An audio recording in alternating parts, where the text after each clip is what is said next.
Succubus princess promised me anything I asked for her first night.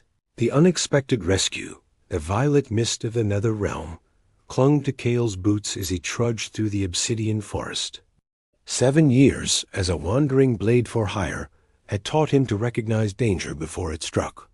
Tonight, the air tasted wrong, metallic, and charged with malevolence beyond the usual demonic ambience. Kale adjusted the enchanted silver sword at his hip. Once a decorated captain in the Sunward Legion, now he was simply a human mercenary in lands where his kind rarely ventured. His weathered face, framed by dark hair streaked with premature silver, betrayed little emotion as he followed the sound of struggle deeper into the twisted woods. The clearing ahead erupted with flashes of crimson magic. 3 shadowy figures surrounded a fourth, a female form whose violet skin gleamed in the moonlight as she fought with desperate elegance. Her wings, leathery and adorned with delicate silver markings, flared defensively as she parried a blade aimed at her heart. "Your mother's time is ending, Princess Selvara," hissed the tallest attacker, his face obscured by a hood of living shadows. "The Asmodean covenant requires new blood." "Your blood." "My mother still rules," the princess countered, her voice melodic even in defiance. "And I've no intention of accelerating the succession." She deflected another strike, but stumbled backward into the ancient tree behind her. Kale didn't particularly care about succubus politics, but 3 against 1 violated his personal code. Besides, the attacking demons reeked of betrayal rather than honorable challenge. Without announcing himself, he stepped into the clearing, his silver blade singing as it left its scabbard. "Perhaps," Kale suggested coldly, "Her Royal Highness might appreciate a moment to catch her breath." The assassin's whirled, clearly surprised by human interference. The leader recovered quickly, baring fanged teeth in a sneer. "This isn't your realm, mortal. Leave or die beside her."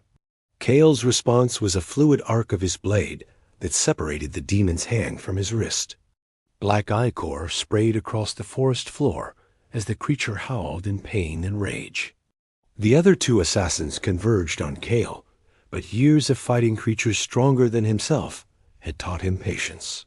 He moved like water, redirecting their supernatural strength against them, his silver blade finding vulnerabilities where demonic armor thinned. Princess Selvara did not waste her reprieve. With renewed focus, she gathered crackling violet energy between her palms and unleashed it at the wounded leader. The demon disintegrated with a scream that echoed through the obsidian trees. The remaining assassins, witnessing their leader's destruction, retreated into the shadows with venomous promises of return. Breathing heavily, Kale wiped his blade clean before sheathing it. He turned to find the succubus princess studying him with luminous amethyst eyes. "Interesting," she said, approaching with the predatory grace inherent to her kind.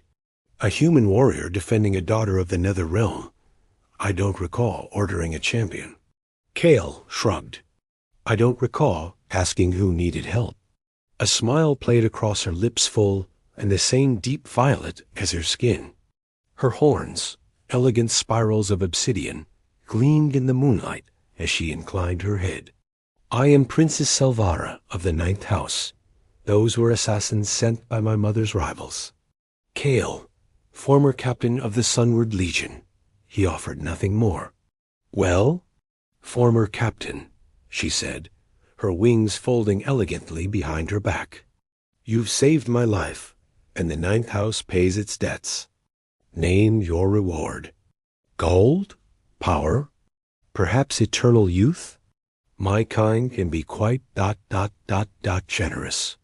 Kale studied her for a long moment, noting the practiced seduction in her posture, the expected transaction in her offer.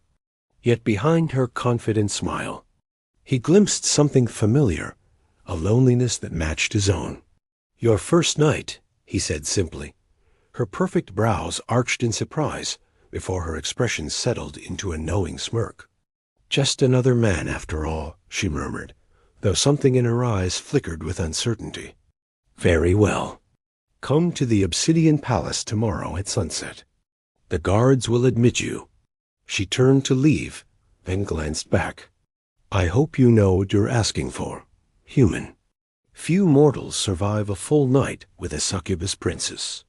Kale watched her vanish in a swirl of violet smoke, knowing she had misunderstood his request entirely. Tomorrow night, perhaps, she would understand what he truly sought. Royal Court's reaction. The Obsidian Palace loomed against the crimson sky of the nether realm, its spires twisting like frozen flames.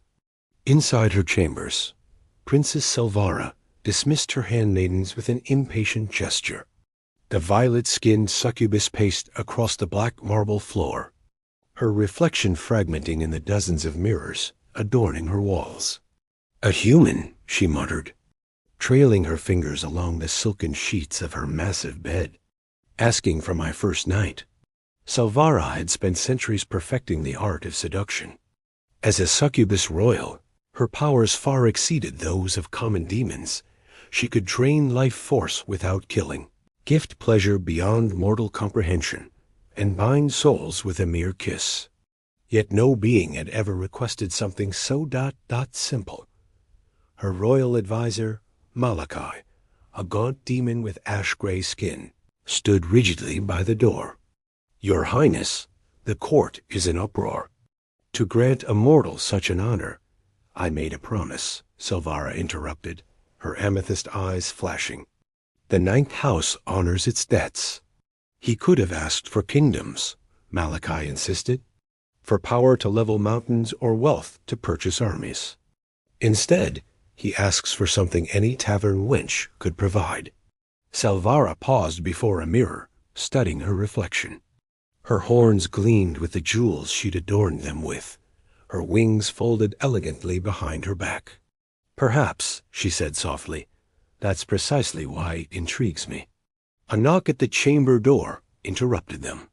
The captain of her guard, Zareth, entered with a bow. "Your Highness, the human has arrived." "Shall I have him?" "Prepared?" "Prepared?" Silvara raised an eyebrow.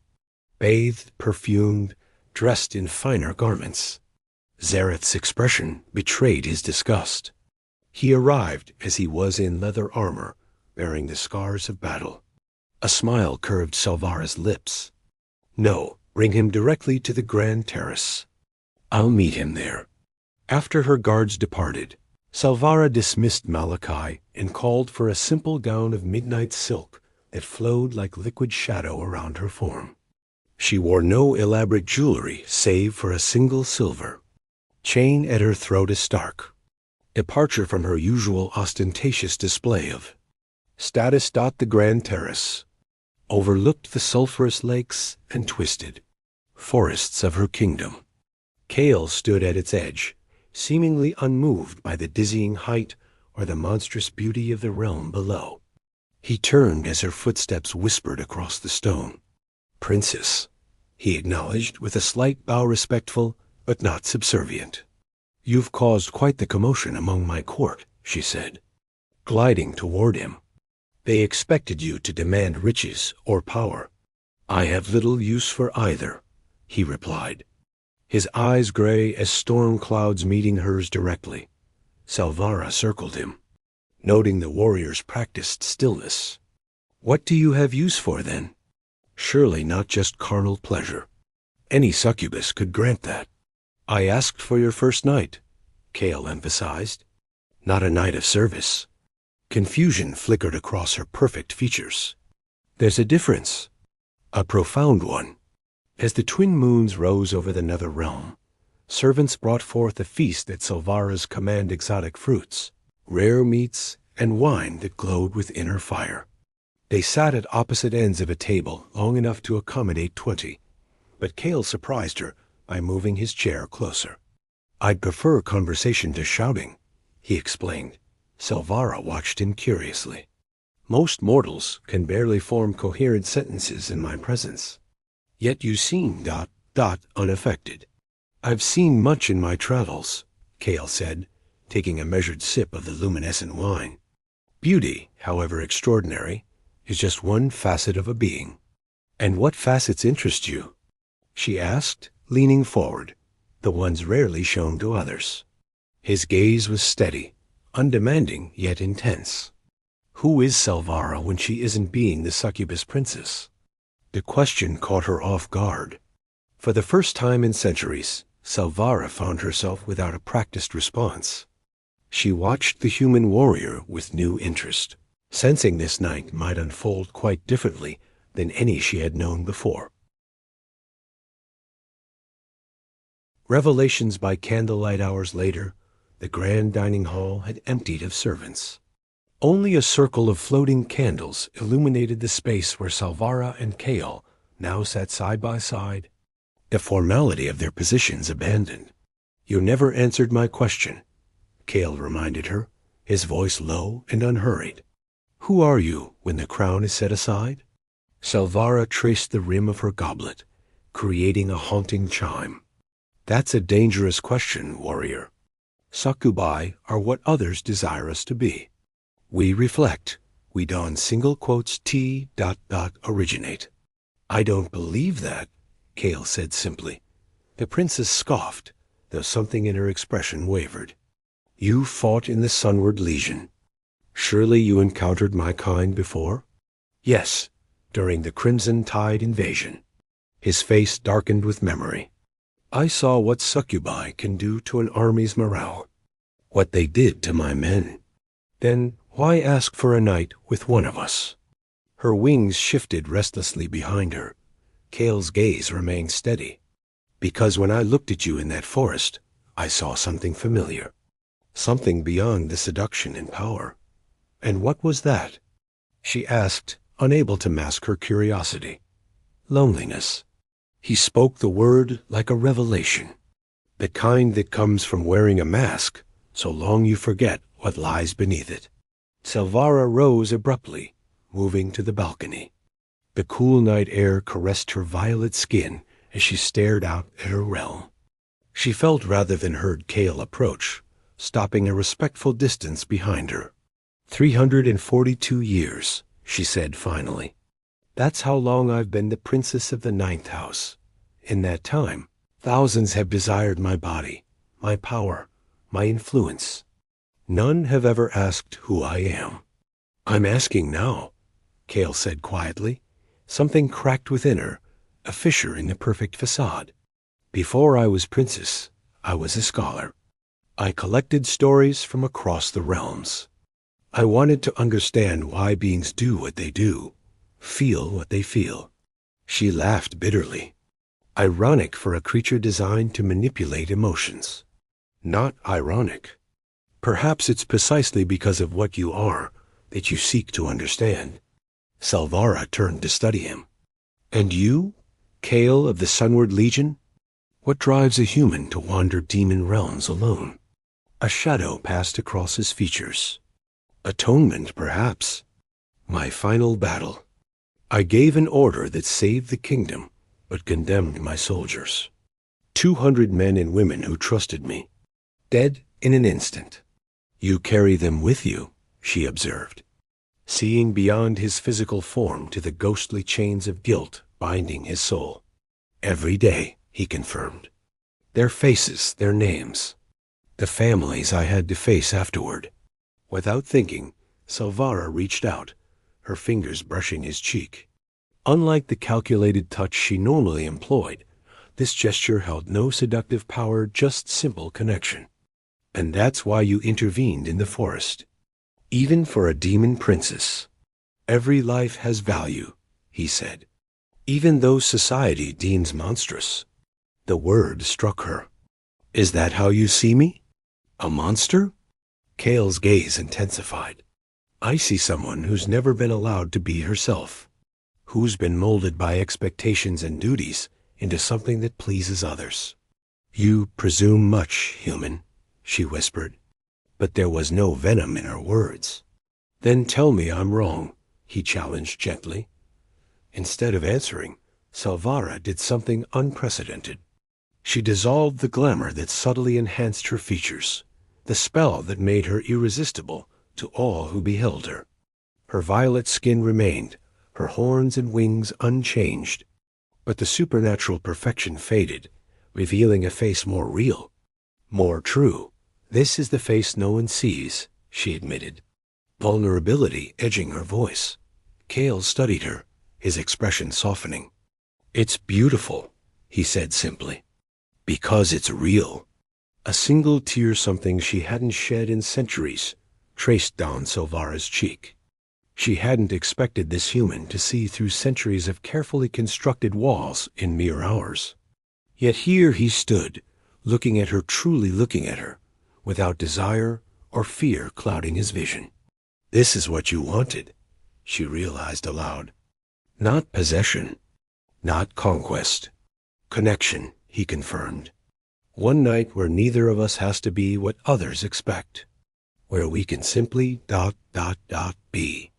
As the candlelight flickered around them, casting dancing shadows across the chamber, Silvara felt something shift within her immortal heart, something both terrifying and exhilarating. For the first time in centuries, she wasn't performing or calculating or seducing. She was simply existing, seen and accepted by another soul who sought the same rare gift.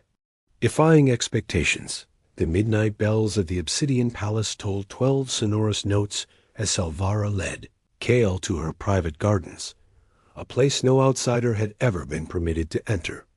Crystal flowers glowed with inner light, casting rainbow shadows across winding paths of polished black stone.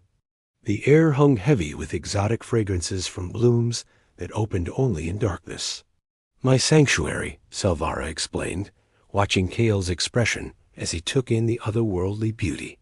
"When court politics become suffocating, I come here to remember who I was before the crown." Cale approached a flower resembling a lotus made of sapphire. "It's remarkable," he said, careful not to touch the delicate crystalline petals.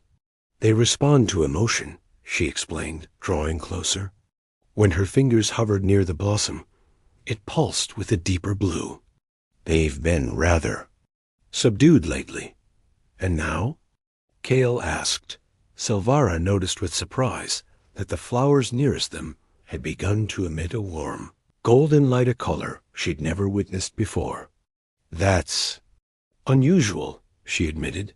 They walked side by side, the garden illuminating their path with shifting hues. The conversation flowed more easily now, barriers continuing to dissolve between them. "You never married?" Silvara asked. "Or found a return to after your campaigns?" Cale shook his head. "There was someone once, Lyriel, a healer assigned to my legion." His voice softened with memory. "She understood my duty, but always reminded me of the man beneath the captain's mantle. What happened?" "The same battle that took my soldiers. She was treating the wounded when the enemy's spell struck." His jaw tightened. 7 years wandering, and I still sometimes turn to tell her something I've seen." Silvara's hand found his in the darkness, a gesture of comfort, not seduction. "Is that why you recognized the loneliness in me? Because you carry your own?" "Perhaps."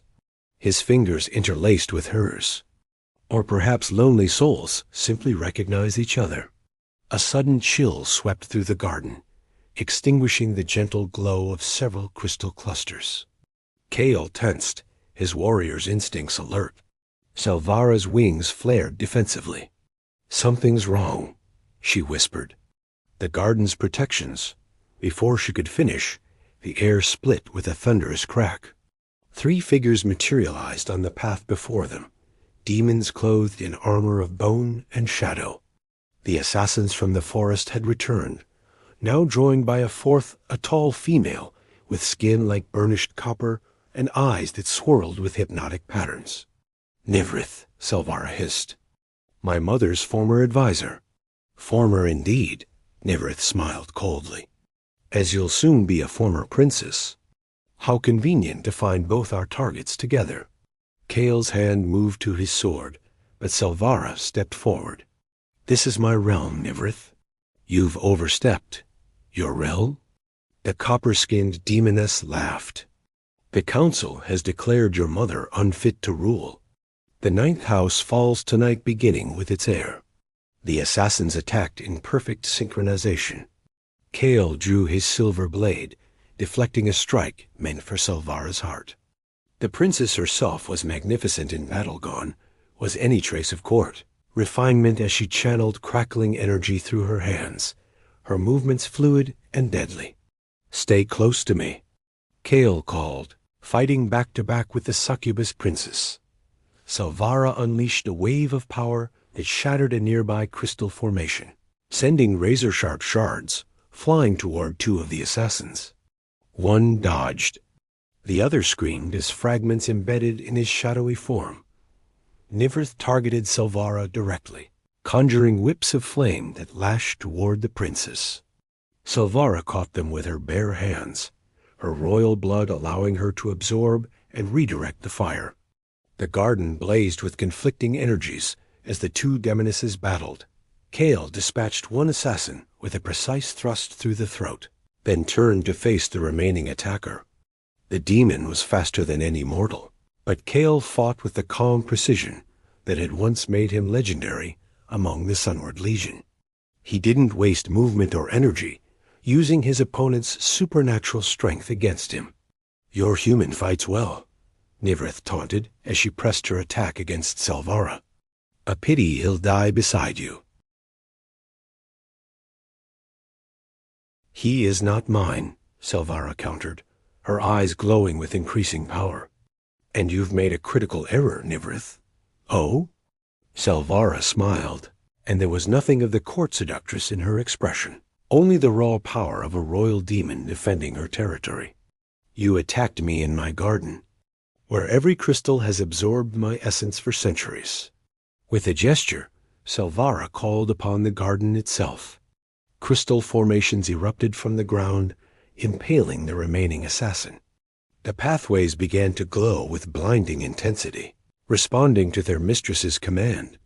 Nivrith faltered, her confidence wavering. "This isn't over, princess.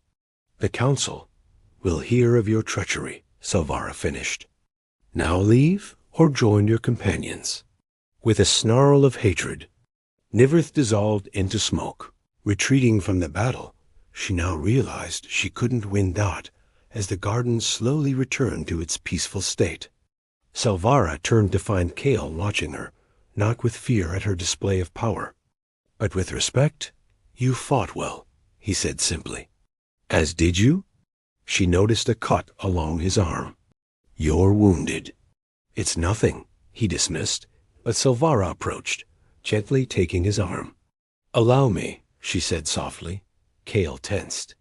"Succubus healing requires—" "Not always," she interrupted, placing her palm over his wound. Instead of the expected seduction, she closed her eyes in concentration.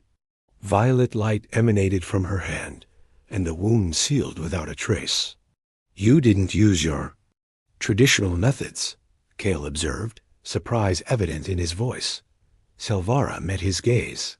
"Tonight isn't about tradition or expectations."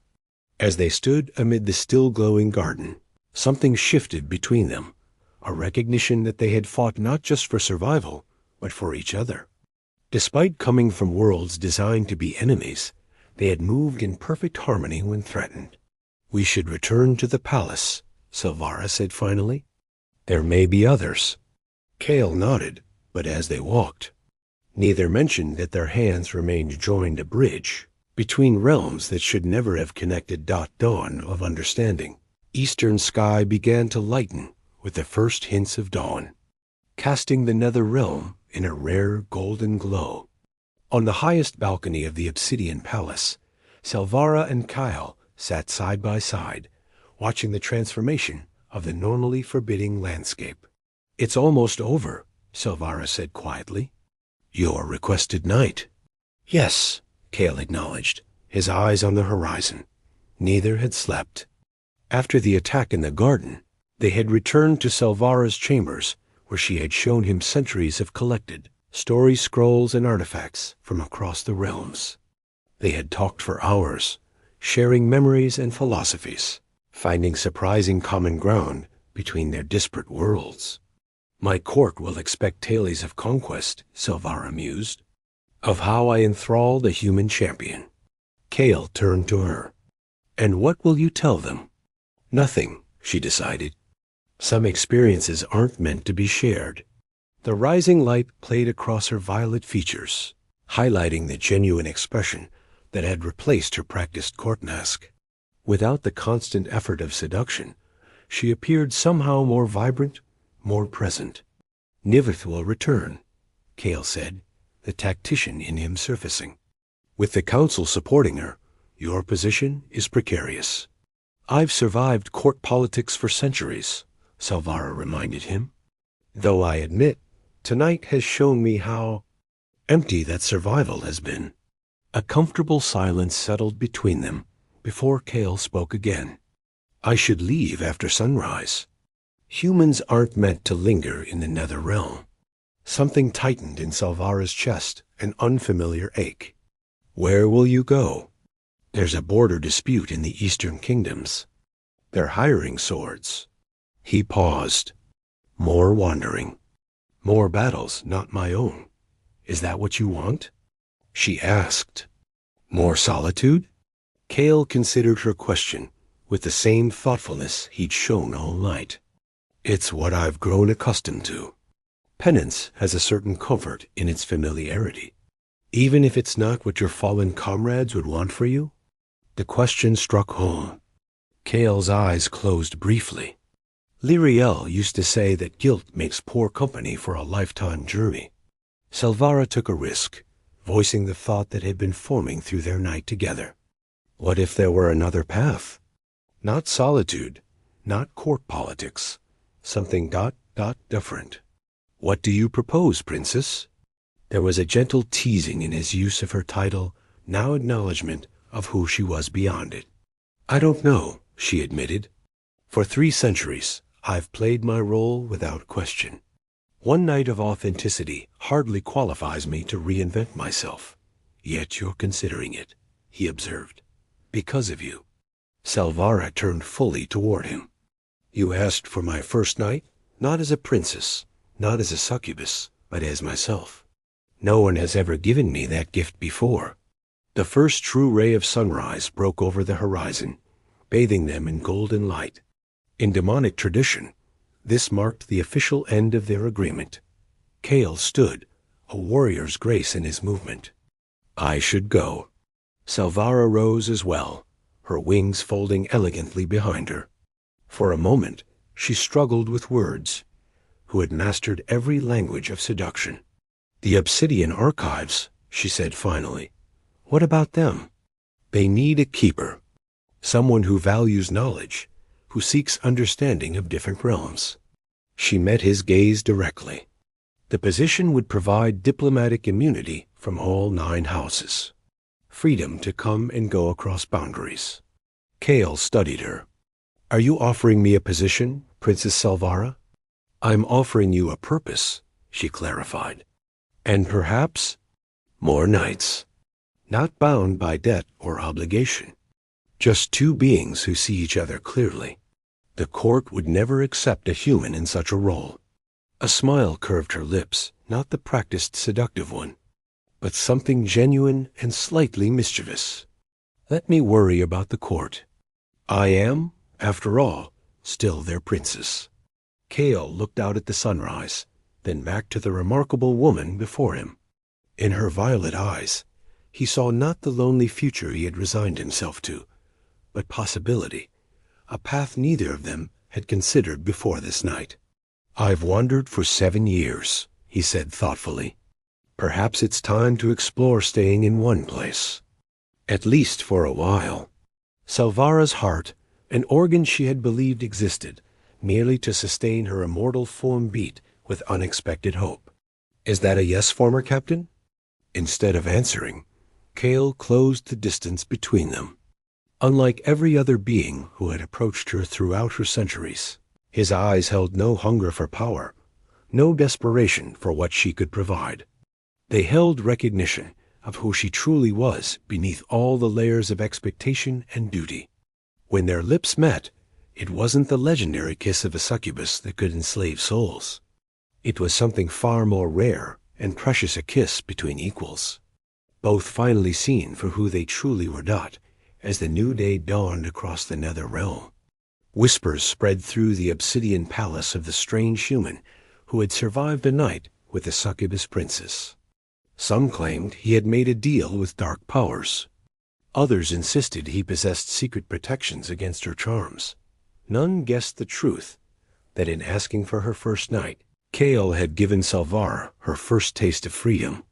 And in return, she had offered him something no wandering sword could find on endless battlefields: a place to belong, and someone who saw beyond his guilt to the man beneath Dot in her royal chambers. Now transformed into a shared sanctuary, a crystal flower from the garden sat in a vessel of obsidian. Unlike its siblings, this one glowed with a constant golden light, a reminder that even in the darkest of realms, unexpected connections could flourish, defying every expectation of demons and humans alike. The end.